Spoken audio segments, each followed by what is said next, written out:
Bonjour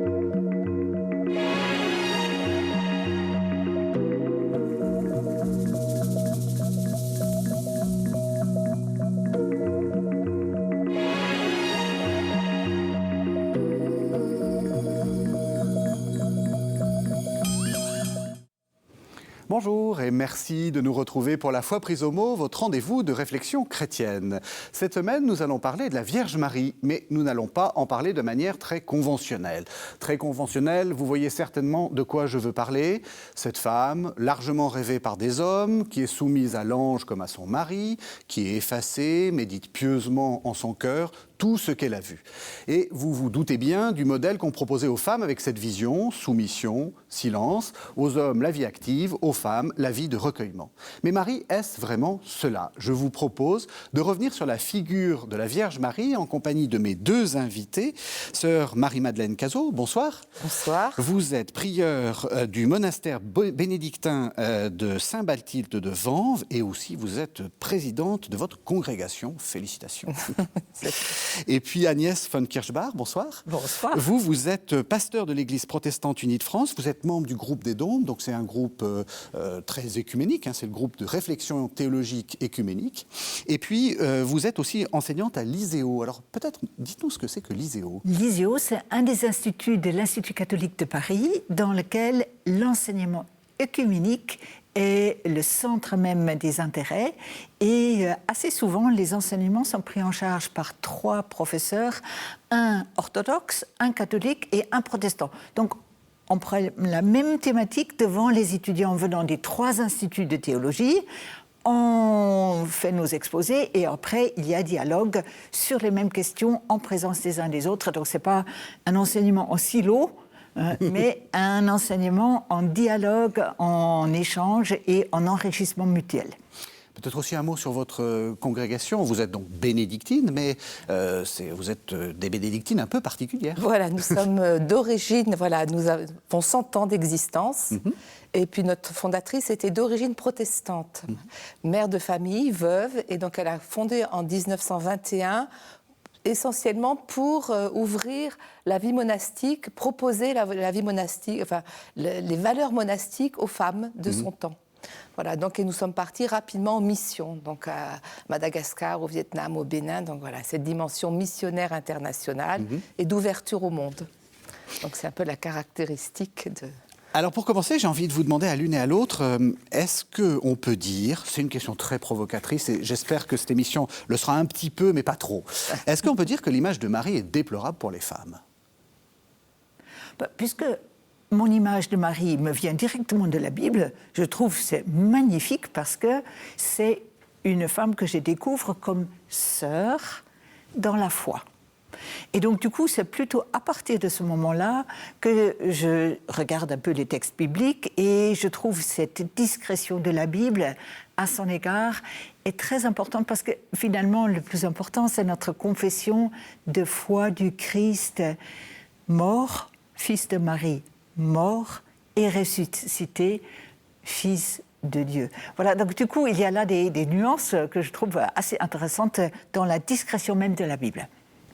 Alors moi, je suis tout à fait d'accord avec toi. C'est sûr que la Bible nous donne, je veux dire, l'image aussi à redécouvrir chaque jour à travers notre aujourd'hui. Donc l'image de Marie peut éclairer notre manière d'être femme.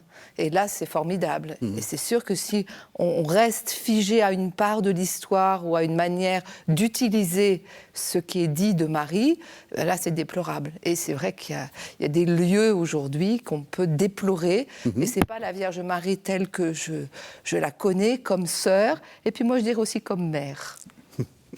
Alors justement, on va commencer, on va suivre la Bible, comme ça on va voir un peu les différentes images que la Bible nous propose, et peut-être aussi, je vais essayer de faire un avocat du diable, c'est compliqué avec Marie, mais, et essayer de, peut-être du diable dans le sens où je vais essayer de vous proposer ces images fausses qu'on a plaquées sur Marie, pour qu'on essaie un peu, peut-être pas de toutes les renverser, mais au moins de réfléchir un peu à ce que ça dit.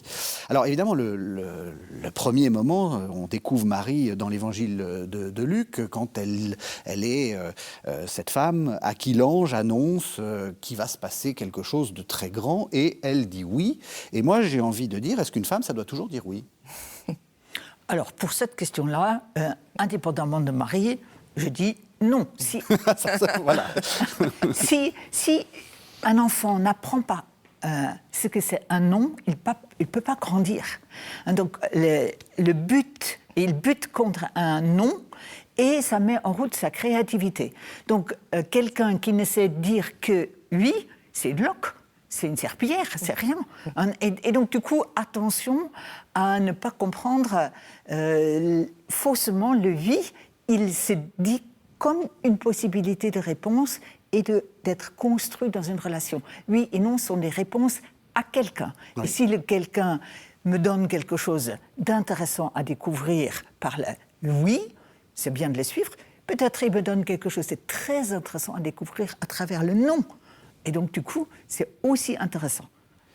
Et ça, c'est sûr que nous, on prie Notre-Dame du oui, et je disais aux sœurs, ça ne veut pas dire qu'il faut toujours dire oui. Et ça conduit aux abus. Et donc, ce n'est pas le fiat de Marie qui peut correspondre au fiat de Dieu, du fiat lux, la lumière, que la lumière soit, n'est pas un oui sans discernement. Voilà. Mais le discernement, il est construit, il est nourri par une connaissance, par un dialogue. Et c'est vrai que là, on a besoin vraiment de construire des réponses intelligentes, engagées, qui sont des réponses et pas simplement une soumission. Et peut-être, je peux juste rajouter, oui. Du coup, ce qui est abusif, me semble-t-il, dans cette image, c'est que l'interlocuteur Dieu n'est pas mis en valeur dans la réponse du oui de Marie, si après on dit il faut dire oui à tous les autres aussi. Non.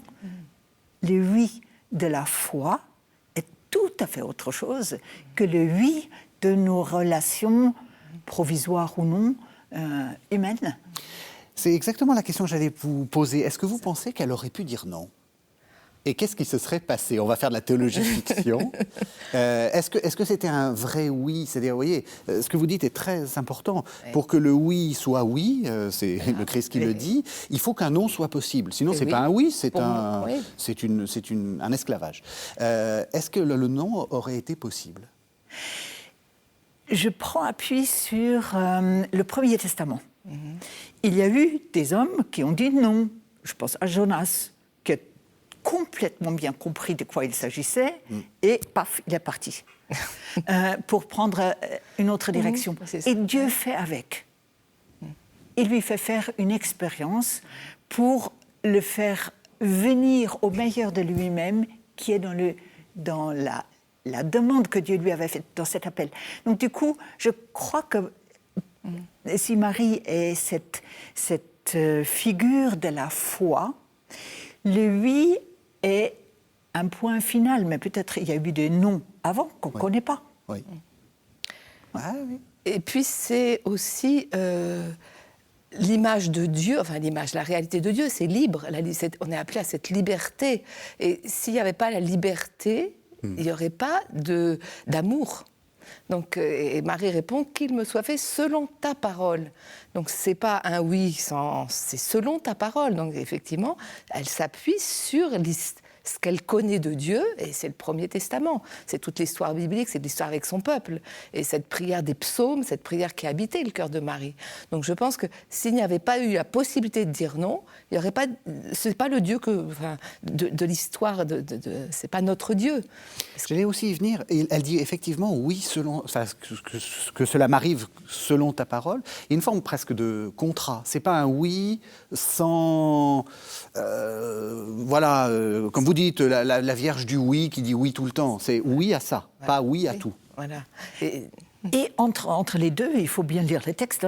Il y a d'abord, elle dit quand même, bon, je t'ai reconnu, tu es un ange, ta parole me vient de Dieu. Mais quand même, quelques explications, s'il te plaît. Oui.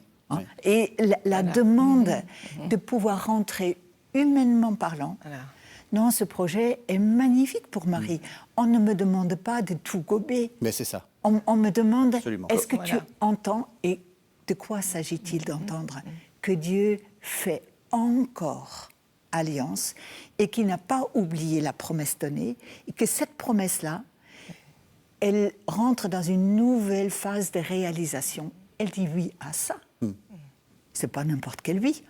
Et donc, du coup, elle demande aussi, tu pourrais me donner quelques indications. Et elle en reçoit, même si ce n'est pas une explication technique, Scientifique.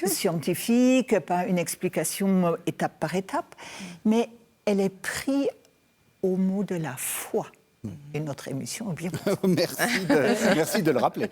Voilà. Merci Et de le donc, rappeler. c'est dans cette foi qu'elle va pouvoir dire à la fois oui à Dieu et oui à quelque chose qui l'insère et qui la laisse insérer dans son peuple, un peuple d'alliance. Avec voilà, cette présence, cette annonce de l'Esprit qui t'embombera, comme dit Sœur Jeanne d'Arc dans sa traduction. Voilà. Il y a une intervention de Dieu autre, nouvelle, mais qui s'inscrit dans l'histoire du peuple d'Israël.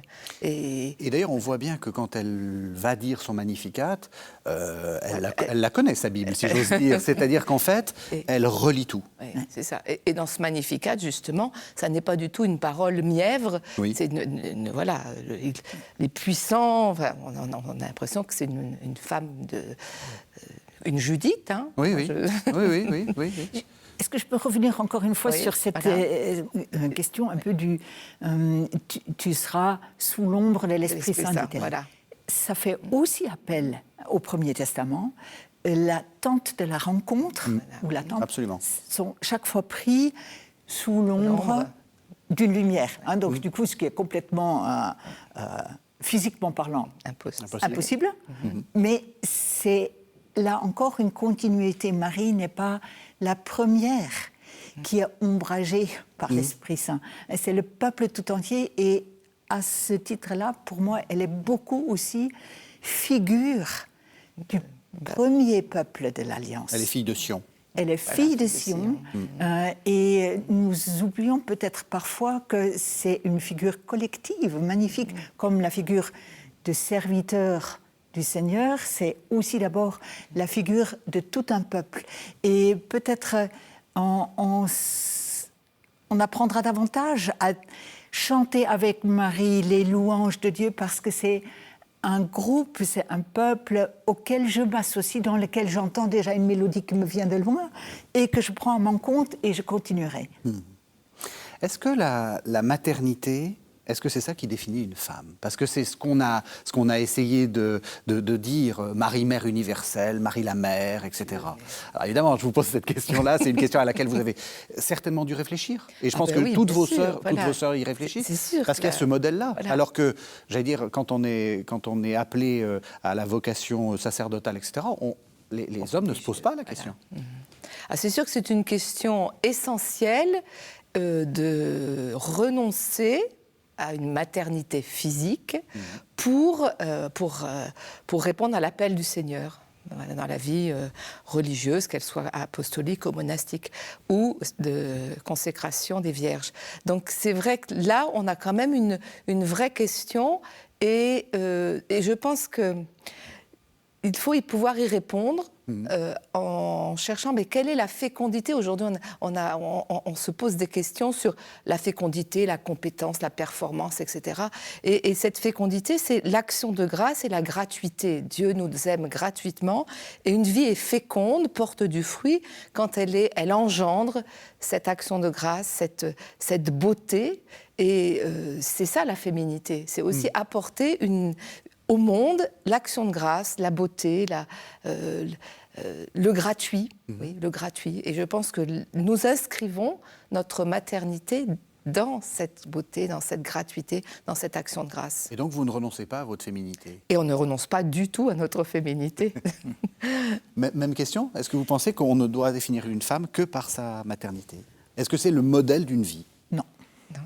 Très clairement non, parce que est-ce qu'on dirait la même chose pour un homme? Mais c'est ce que je disais à propos de la vocation sacerdotale ou monastique pour un homme. C'est-à-dire que, alors je pense que ça pose des questions très claires à tous ceux qui s'engagent, ça c'est vrai, mais on ne renvoie pas ça aux prêtres. C'est ça. Et donc du coup, il me semble le plus intéressant, c'est de se poser la question, quel type de maternité et de paternité est-ce que nous assumons dans notre existence? Est-ce que nous voulons juste vivre en vase clos de manière presque maladive, narcissique, autiste, je ne sais pas, quelque chose qui n'aurait aucun jaillissement vital sur une nouvelle génération? Et déjà, on ne peut pas être enseignant sans être pris par un désir de maternité, paternité pour cette génération à qui on apprend une autonomie, une créativité, etc. Et donc, du coup, réduire la maternité à la matérialité me semble indu à la foi chrétienne. Et très important de retrouver, surtout pour toutes les femmes, pour tous les hommes, ce désir et ce plaisir de laisser grandir une nouvelle génération. Et le mot éducateur, il est très beau parce que ça implique le conduire, mais loin de soi. Donc, je ne prends pas les plus jeunes pour qu'ils me ressemblent, ce n'est pas du copier-coller, mais je les aide pour qu'ils soient différents de moi. Et il y a toute cette dimension, effectivement, de transmission, de transmettre. Transmettre la vie, c'est transmettre le savoir, transmettre la volonté, transmettre la créativité. Enfin, et c'est là la maternité et la paternité. C'est dans cette transmission, mettre plus loin et envoyer. Voilà, envoyer dans la vie. Et c'est vraiment le cœur même de... Tout à fait.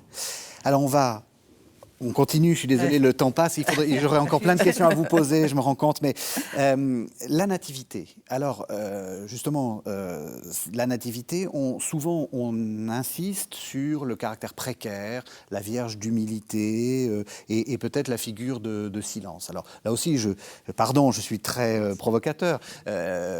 Taceant mulieres, comme dit les épîtres l'épître à Timothée. Est-ce qu'il faut que les femmes se taisent? On va encore dire non. Ben oui, bien sûr. Mais c'est pour... voilà, bien sûr. Non, il ne faut pas que les femmes se taisent. Et je pense que la nativité, on a quand même aussi... Bon, c'est le petit Jésus dans la crèche. Et aujourd'hui, je pense qu'il faut sortir de cette image bucolique ou aussi qui est nostalgique. On voit beaucoup de gens souffrir à Noël. Parce qu'il y a une souffrance de quelque chose de l'enfance qui a été perturbée, qui a été douloureuse. Et je pense que dans nos monastères, à Noël, nous recevons souvent des gens qui souffrent et qui sont seuls et qui au cœur même du mystère, Dieu rejoint, Dieu prend notre condition humaine, la prend pleinement et devient cet enfant qui aujourd'hui est ressuscité, assis à la droite du Père. Donc, comment arriver à aider,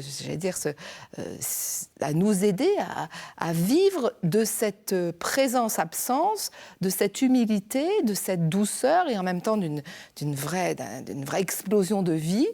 Et je pense que Marie, elle n'était pas là, les bras croisés, à regarder Jésus vaciller. Voilà.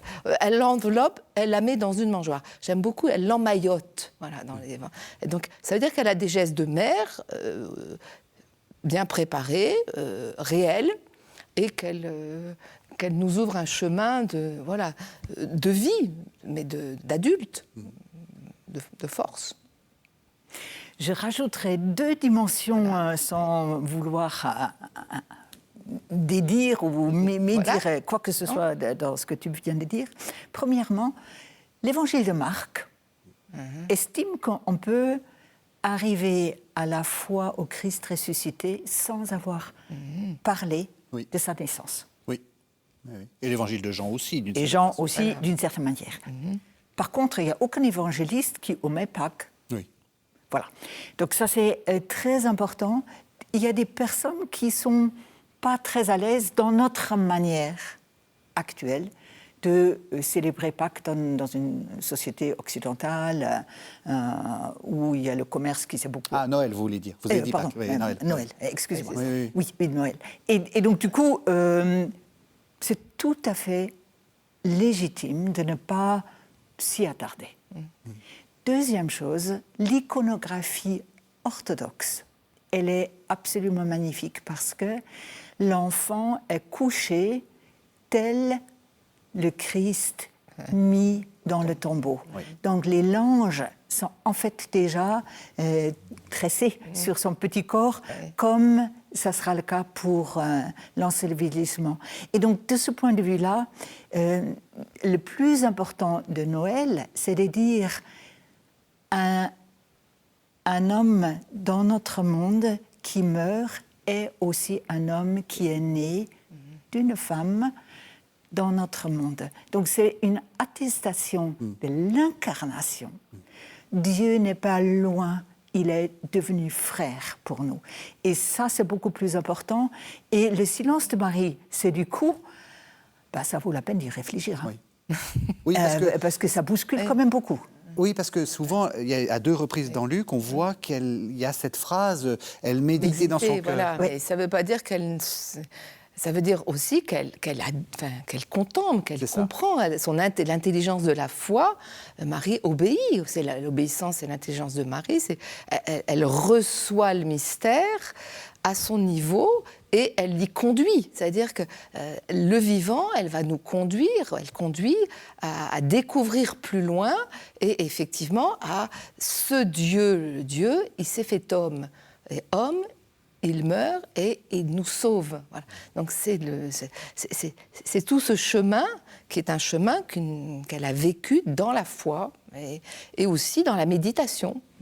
Je crois que le silence, il est plutôt de méditation que de mutisme ou d'enfantillage ou d'infantilisme. C'est pas... Je suis tout à fait d'accord avec vous.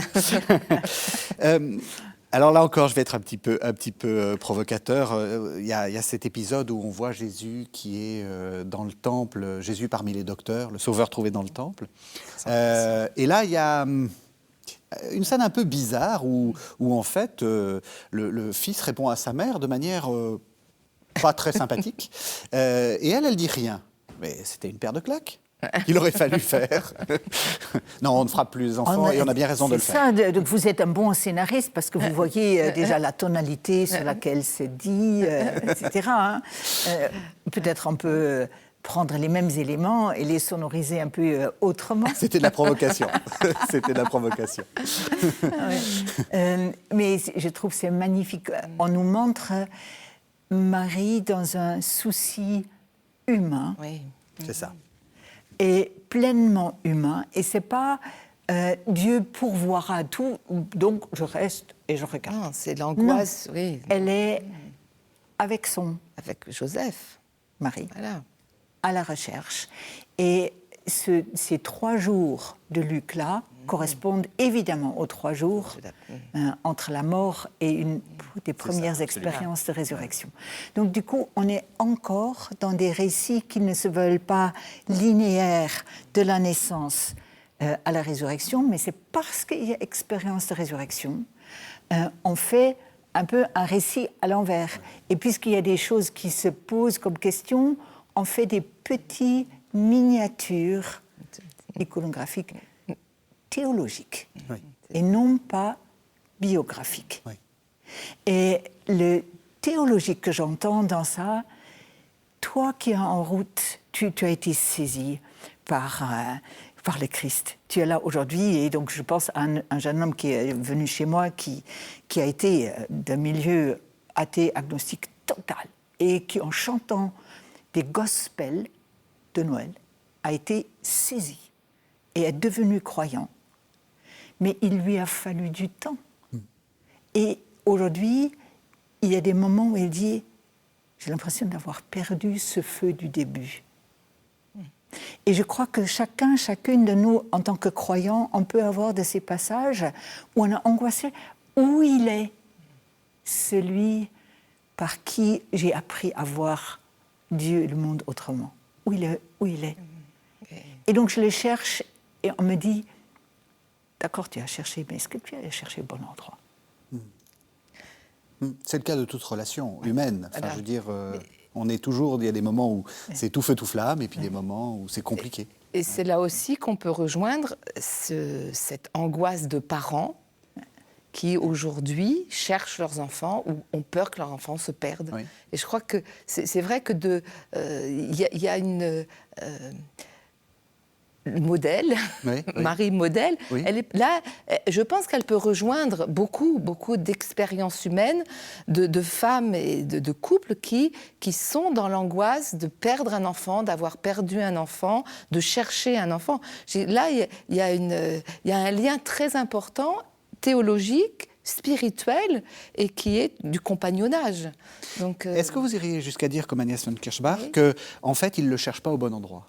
Ah ben, si, c'est vrai, on sent bien que Jésus déplace, comme souvent, et déjà, et c'est la première fois qu'on le voit dans l'Évangile, et en même temps, c'est vrai que c'est un récit, il n'y avait pas de témoin, donc c'est forcément, est-ce que c'est Marie qui a raconté ça, l'événement? Est-ce que c'est un récit théologique écrit par l'école de Saint-Luc? C'est aussi ça qui est intéressant, c'est qu'il y a quelque chose qui doit être dit. Oui. Donc, pourquoi me cherchez-vous? Je dois être aux affaires de mon Père. Donc, on voit bien que Marie et Joseph n'ont pas cherché Jésus là où il était. Et donc, même elle n'a pas la préscience, elle n'a pas tout ce... Voilà, et elle cherche. Et donc, il faut trouver Dieu, et souvent, Dieu nous rejoint là où on ne cherche pas. C'est intéressant parce que j'ai l'impression, en vous écoutant, que vous avez tendance à nous donner l'une et l'autre, d'ailleurs, un regard plus théologique sur Marie et à être un peu, pas à distance, mais à nous dire, attention, ne psychologisons pas trop. Voilà. Est-ce que vous êtes d'accord qu'on a un peu beaucoup psychologisé Marie? Et du coup, au détriment d'une forme de théologie?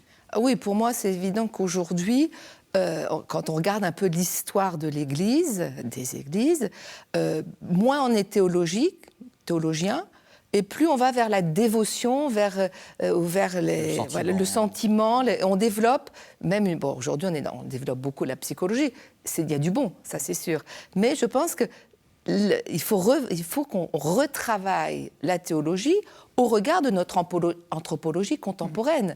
Il y a un vrai dialogue à travailler, à effectuer un vrai travail de l'intelligence éclairé par la foi. Et je pense qu'aujourd'hui, c'est nécessaire qu'il y ait un travail théologique reformulé à la lumière de notre anthropologie et de notre philosophie. Le philosophe allemand Rosa Hartmut dit bien que rendre à la terre sa part indisponible. Voilà. Donc, si on rend à la terre sa part indisponible, on ne peut pas toujours prendre et dire oui, je consomme. Et lui, il dit en philosophie, il faut rendre cette part indisponible pour intégrer et non pas consommer. Voilà. Et je pense que ça rejoint la foi. Si on est toujours disponible, ce qui est de la morale, eh ben, on épuise et on n'est pas juste. On ne peut pas répondre. Et il appelle ça la résonance. Et je trouve ça très, très judicieux pour notre vie aujourd'hui, spirituelle, théologique et morale. Parce qu'il y a un tout, il y a une forme de... Voilà, un chemin à vivre là et à faire vivre, à faire découvrir. On a du travail, on a du pain sur la planche. Voilà.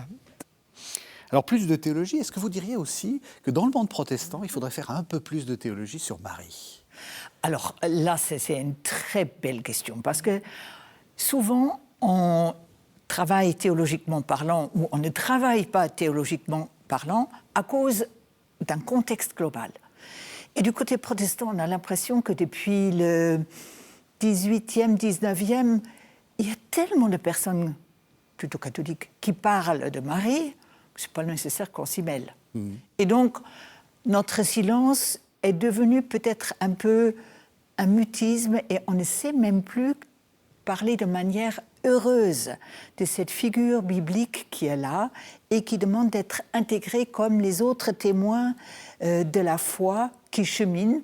On a à la fois les figures féminines, les matriarches dans le Premier Testament, on a d'autres figures comme Marie-Madeleine, comme beaucoup d'anonymes, Oui, beaucoup d'anonymes.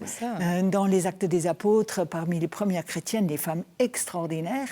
Et donc, c'est comme si le concert était incomplet si on ne mettait pas aussi la figure de la mère de Jésus dans cet ensemble de ceux qui portent pour nous témoignage au ressuscité. Donc du coup, je pense que ça serait heureux. Je rajoute une petite note personnelle. J'ai grandi dans le nord de l'Allemagne, où la Réformation s'est faite sans guerre de religion.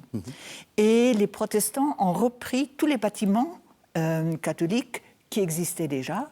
Et dans l'église de mon village, il y avait un magnifique maître-autel du XIVe siècle, dédié à Marie, mais une époque où on n'a pas encore développé beaucoup de mariologie, si je veux dire, mais ce sont les scènes bibliques de Marie qui sont là.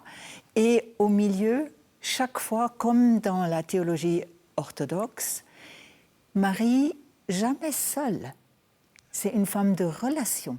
Donc, elle porte son enfant, ou elle est à la rencontre d'Élisabeth, ou elle va chercher son fils, peu importe. Mais c'est une figure qui nous intéresse parce qu'elle dit quelque chose du croire et du chemin de la foi.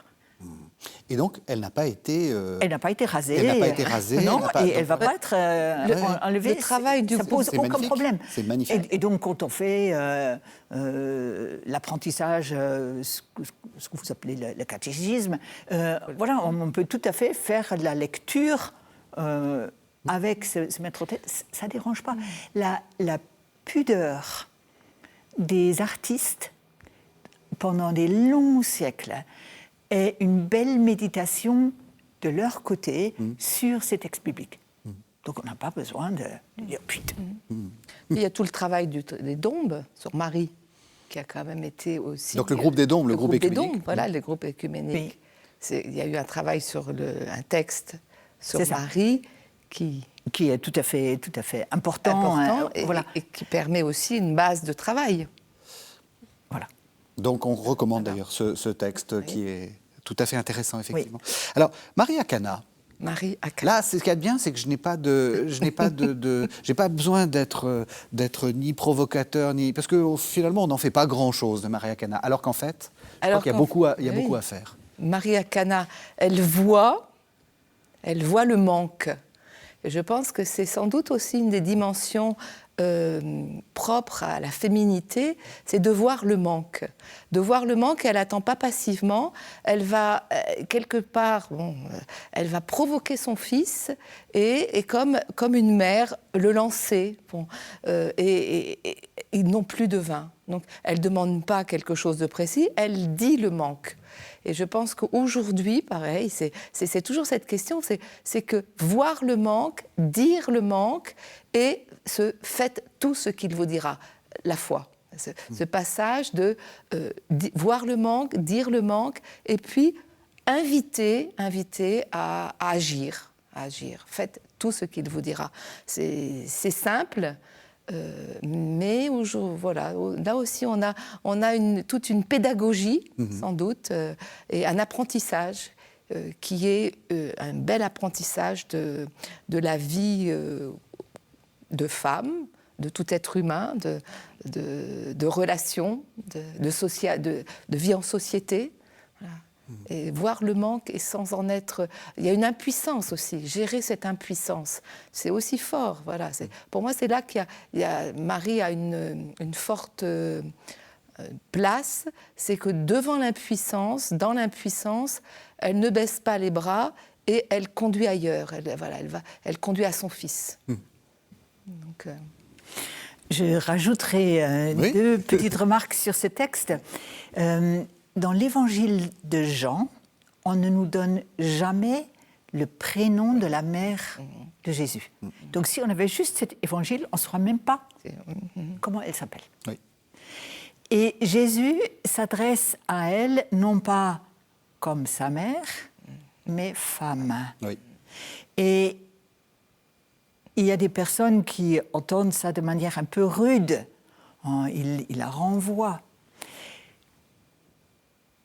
Si je fais cette lecture, non pas dans la biographie familiale de Jésus et de sa mère, mais dans l'intercession de l'Église par rapport à celui dont elle espère un exaucement des manques. Nous sommes assez souvent, je suis frappée, dans nos liturgies, en train d'informer Dieu sur nos manques. Ah oui, ça. Comme s'il ne savait pas que, voilà, il y a ça et ça et ça. Et donc, il y a des informations. Dans la prière personnelle aussi. On fait la liste des manques. On manque et on dit, bah, fais quelque chose. Oui. Et là, le renvoi, n'est-ce pas magnifique? C'est non pas le nom de Marie, mais le nom de Dieu qui dit, c'est pas l'heure. L'heure est là, il faut bien être dans la théologie de l'évangéliste Jean, pour qui l'heure, c'est l'accomplissement final des promesses de Dieu. Donc, ce n'est pas encore la fin. Il y a encore du temps pour travailler. Et donc, puisqu'elle savait réfléchir, elle a compris, ça ne va pas se faire là.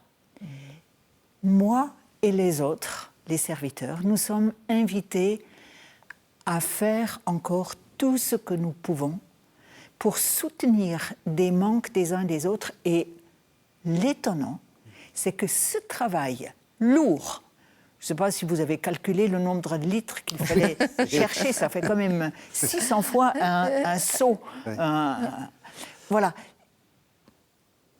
Ce travail-là aura le goût de la fête vers laquelle nous nous dirigeons. Et le miracle, c'est que le travail appuyé sur ce Dieu qui nous dit c'est le temps de la construction en vue du royaume, il n'est pas encore terminé, vas-y, allez-y, aura pour vous une dimension à laquelle nous Comme vous si on buvait du vin. Voilà. Ce qui va dans votre sens, c'est effectivement que ce femme se réentend dans le chapitre 19, à la croix. Et là, on ne peut pas dire que c'est le moment où il la rembarre. Enfin, je veux dire au contraire. Donc, ce femme ne doit pas du tout être pris comme une forme de mépris envers sa pauvre mère. Non. Donc, je l'entends beaucoup plus dans ce qu'on disait, je sais pas tout à l'heure déjà, Marie comme figure De Sion. des Sions Oui. et figure de l'Église. L'Église, Oui, Et voilà. donc, absolument. ne vous en faites pas. Si ce n'est pas encore le tout maintenant, C'est- je vous demande de continuer ici ou là, et l'accomplissement, c'est de mon côté. Qui sont ma mère et qui sont mes frères? Alors ça, c'est une parole qu'on retrouve plusieurs fois, enfin dans les synoptiques en fait, dans tous les synoptiques. C'est quand même un peu dur. C'est une parole que Jésus, vous savez, c'est cette histoire où on lui dit ta mère et tes frères sont là. Ils attendent dehors. Ils attendent Voilà, dehors et il dit qui sont ma mère, Et il regarde et il montre et dit, alors il y a deux traductions, celui qui fait la volonté de mon Père ou celui qui écoute ma parole et la met en pratique. Voilà. Ouais. Et donc ce cheminement dans les évangiles, à mon avis, là il y a un basculement dans l'annonce de la bonne nouvelle, c'est ce chemin de fraternité, parce qu'après il répond, il est ma mère, ma sœur, mon père, bon, enfin ça finit par ma mère, et donc on devient, nous, chrétien, celui qui suit la bonne nouvelle, on devient frère, père, mère de Jésus. Oui. Et c'est ça c'est le basculement. C'est-à-dire que la bonne nouvelle en nous fait advenir frère, sœur, mère de Jésus. Donc c'est la bonne nouvelle. C'est-à-dire que nous devenons enfants de Dieu par grâce à ce mystère du salut, de l'incarnation, du Christ mort et ressuscité, et du don de l'Esprit Saint, qui nous permet de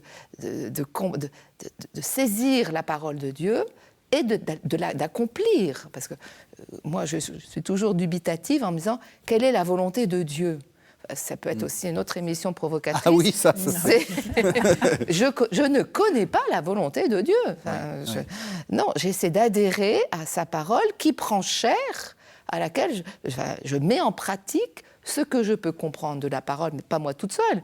C'est justement en communauté, en église, dans le monde dans lequel je suis, grâce à mes frères, mon père, ma mère, cette parenté dans la filiation et dans le salut, dans la foi. Il me semble que cette bascule-là, elle est heureuse et elle est peu connue, il me semble. Je pense que peut-être on peut rajouter un peu. On est encore dans des sociétés très structurées par le clan familial.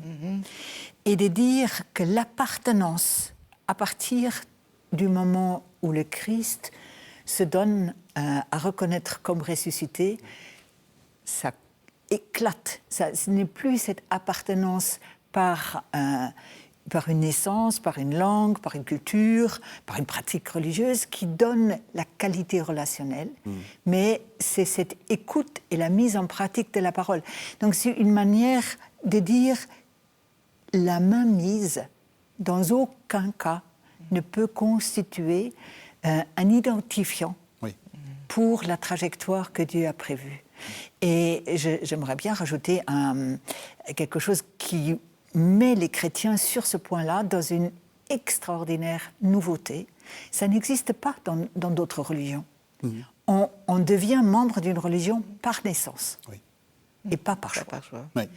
Par choix, c'est les chrétiens qui, pour la première fois, ont cette idée et qui font que nous, les non-juifs, nous avons notre part entièrement avec les autres.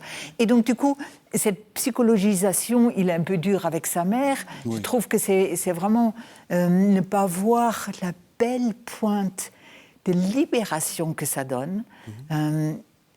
Et les pères de l'Église le disent très, très vite et très tôt, on ne naît pas chrétien par naître, mais on le devient par adhésion à la grâce reçue. Simplement rajouter, au contraire, voilà, ça rejoint cette autre Marie-Madeleine, cette fraternité, quand à la résurrection, il va lui dire « Va dire à mes frères que je monte vers mon Père et votre Père, vers mon Dieu et votre Dieu. » C'est le seul endroit, si je ne me trompe pas, où Jésus dit « mes frères ». Et c'est quand, à la résurrection, la première parole. Bon, et donc je me dis, voilà, la fraternité, elle naît là.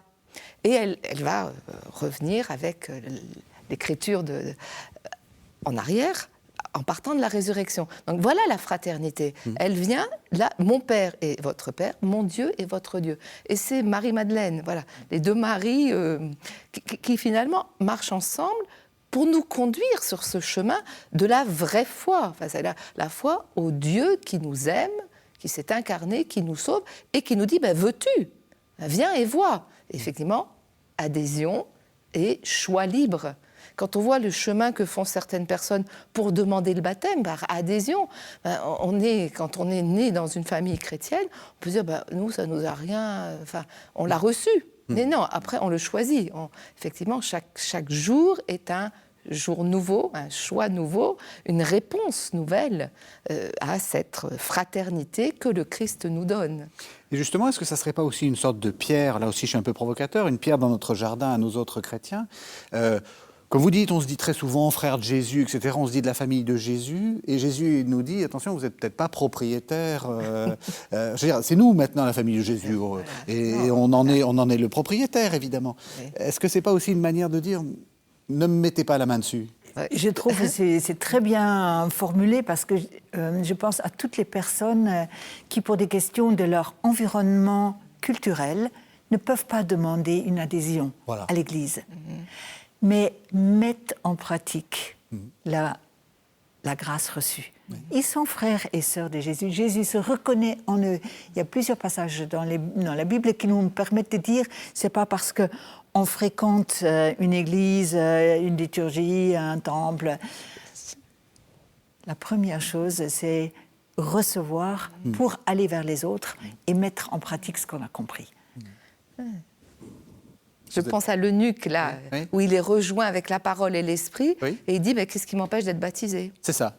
Voilà. Et je crois qu'aujourd'hui, le Christ n'appartient pas à l'Église.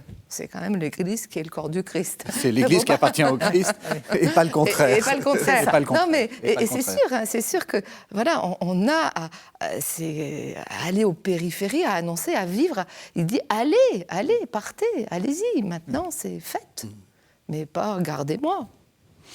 Marie à la croix. Alors, moi, j'ai été très frappé de voir que il y a beaucoup d'artistes, pas du tout chrétiens, qui reprennent, alors souvent c'est la Pietà de Michel-Ange, qui reprennent cette image Et là, je trouve ça magnifique parce qu'on a l'impression que Marie, c'est vraiment la figure qui assume toute la souffrance. Est-ce qu'on a le droit là aussi, alors là, peut-être que je psychologise peut-être un peu trop, mais est-ce qu'on n'aurait pas intérêt aussi à valoriser cette image-là, un peu au détriment de toutes ces images qu'on a patiemment essayé de déconstruire dans cette émission? J'ai envie de raconter quelque chose qui m'a beaucoup frappé au cours de cette année en lien avec la guerre en Ukraine.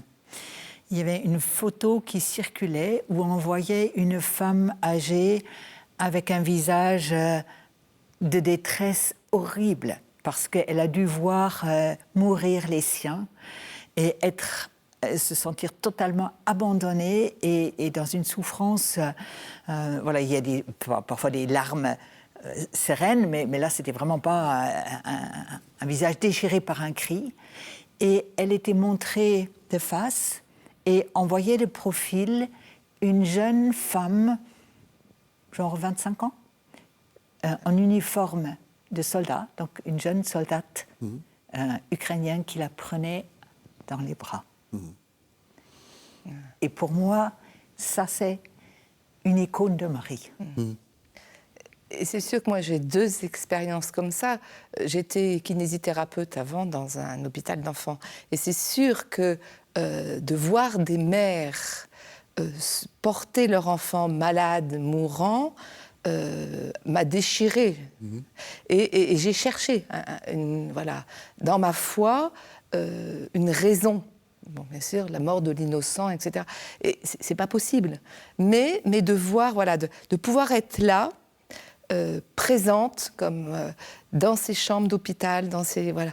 C'est la croix qui traverse, enfin, la croix lumineuse, victorieuse, qui a été le sens, voilà, qui a donné pas sens à la souffrance, mais sens à être là. Oui. Et c'est ce stabat mater. Oui. Voilà. Ce stabat mater, c'est-à-dire que devant la souffrance de l'innocent, être là. Et être là, non pas voilà, debout. Stabat. Et je crois que c'est vraiment cette réalité profondément humaine, enracinée dans l'humanité, que j'ai retrouvée quand j'étais au GMJ à Cologne, dans cette célébration de la croix, où il y avait donc tous les jeunes, il y a la grande célébration de la croix, et les jeunes peuvent venir vénérer la croix. Et j'étais là pendant 3 heures. Voilà. Et vraiment, et de voir ces jeunes manifester comme voilà, leur souffrance, leur espérance au pied de la croix. Bon, c'est bouleversant et ça laisse, voilà, ça ouvre une brèche. Et cette brèche d'espérance et en même temps d'une présence. Dans la prière de « Je vous salue Marie », prie pour nous maintenant et à l'heure de notre mort. Voilà. Et je pense que toute l'angoisse, elle est cet inconnu de la mort. La souffrance, il y a des gens qui arrivent à porter la souffrance, mais pas la mort. Où il y a des gens, voilà, et où on peut porter, on se dit, bon, la mort, c'est là, mais la souffrance, non. Et Marie, elle est là, stabat mater. C'est la là, présence. Ouais. Une présence qui n'a pas besoin de mots, finalement. Et devant la souffrance, en présence de gens qui souffrent, c'est simplement de tenir une main, être là. Voilà, moi, c'est ce que Marie m'apprend. Ce stabat, il n'y a pas de mots. Il n'y a pas de mots devant tant de souffrance dans le monde. Oui, c'est ça. Et le but n'est pas de l'excuser ou de dire qu'elle est rédemptrice. Non, c'est là. Une présence vraiment... on est pris aux entrailles. On est pris aux entrailles. Et ça change tout, ça bouleverse une fille. Ça. Et je pense tu voilà. dis, et ça prend aux entrailles. Oui et non, hein, parce que... enfin, après, parce que la fuite devant la souffrance, de vouloir ne pas prendre en compte un monde en souffrance, c'est tellement notre société actuellement. La souffrance et la mort font fuir la plupart, parce qu'on ne peut plus rien vendre.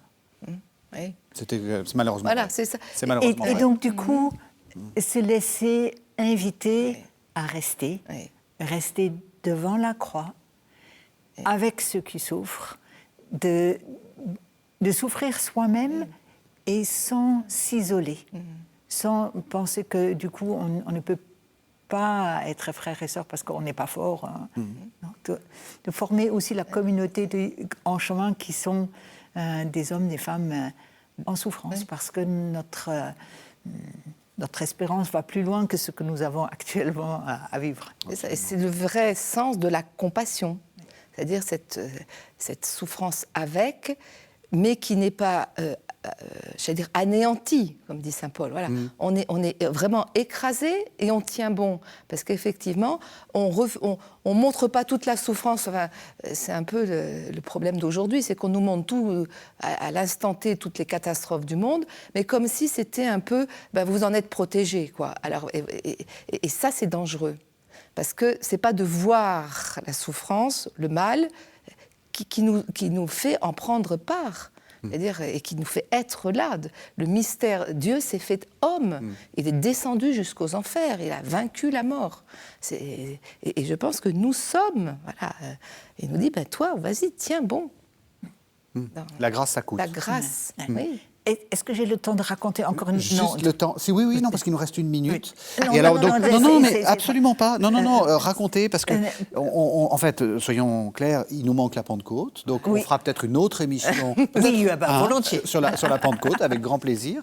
Mais voilà, on n'a pas le temps, donc voilà. terminer par... C'est un pasteur qui habite à Kherson et qui a refusé de quitter les lieux où les gens souffrent. Ouais. Et on lui a demandé, mais qu'est-ce qu'il te faut ? Comment est-ce qu'on peut t'aider ?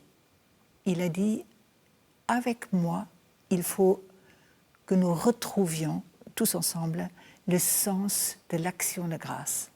Parce que dans cette horreur ici, Dieu n'est pas absent. Et la croix du Christ est notre souffrance, et notre salut. Et si nous restons, c'est parce que nous sommes capables de rendre grâce à Dieu pour le chemin qu'il nous offre. Après, vous nous donnez ce que vous voulez, mais nous ne dépendons pas de votre générosité, nous dépendons de notre foi au Christ. Avec nous, rendre grâce. Eh bien, merci de cette évocation, parce que justement, vous montrez que Marie, ce n'est pas un modèle uniquement pour les femmes, c'est aussi un modèle pour les hommes. C'est tout à fait ce par quoi il faut conclure, c'est un modèle pour tous les chrétiens. Merci infiniment de cette magnifique émission. Merci, quant à vous, de nous avoir suivis. Vous savez que vous pouvez retrouver cette émission sur le site internet de KTO, www.ktotv.com, et on se retrouve la semaine prochaine.